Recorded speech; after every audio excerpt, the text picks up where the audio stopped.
Vous le savez, c'est un projet à fort impact social. Mais pour parler de social, il faut désenclaver les localités les plus éloignées. Comme vous le savez, en Casamance, il y a certaines localités très proches des frontières qui ne se sentent même pas sénégalais parce que tout simplement, ils ont des problèmes de mobilité, ils ont des problèmes d'accessibilité. C'est dans ce cadre-là qu'il est prévu, dans le cadre de ce projet-là, la réalisation de 250 km de pistes de production, et décomposée en deux phases. La première phase, c'est une phase de 104 km de pistes qu'il fallait faire dans la région de Sédhiou. 104 km de pistes qui ont été déjà identifiées dans le programme précédent, le PPDC, et qui avaient fait même l'objet d'études pour les points critiques. Aujourd'hui, nous avons fini d'actualiser les études pour les 104 km. Mais comme je l'ai dit tantôt, il était prévu dans le programme 104 km. Nous avons proposé pour le même budget à la Banque mondiale et au projet 136 km à faire parce qu'on s'était rendu compte que certains tronçons étaient réalisés, mais ces tronçons n'étaient pas reliés aux grands axes de circulation. Et alors qu'il y a un programme de l'État, il y a beaucoup de boucles qui se réalisent au niveau de la Casamance. Il fallait raccorder ces pistes-là à ces boucles.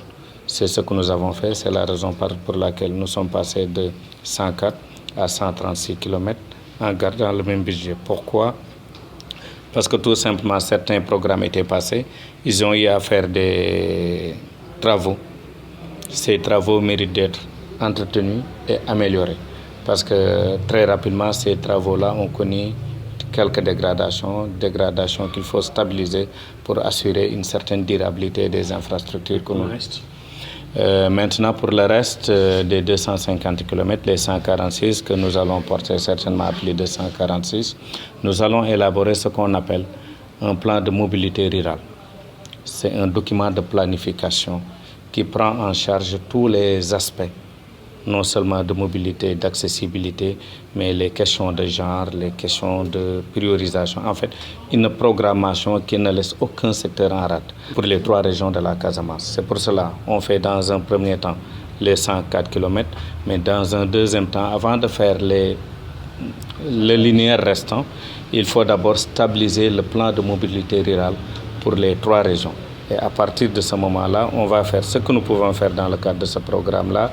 Et d'autres programmes viendront prendre le relais pour assurer la continuité. Mais peut-être la surprise, c'est que le coordonnateur Moussa Youssouf Badji n'a pas dit, que je remercie au passage. On l'a accompagné dans le cadre du PPDC. Il nous a encore fait confiance pour le PEDEC.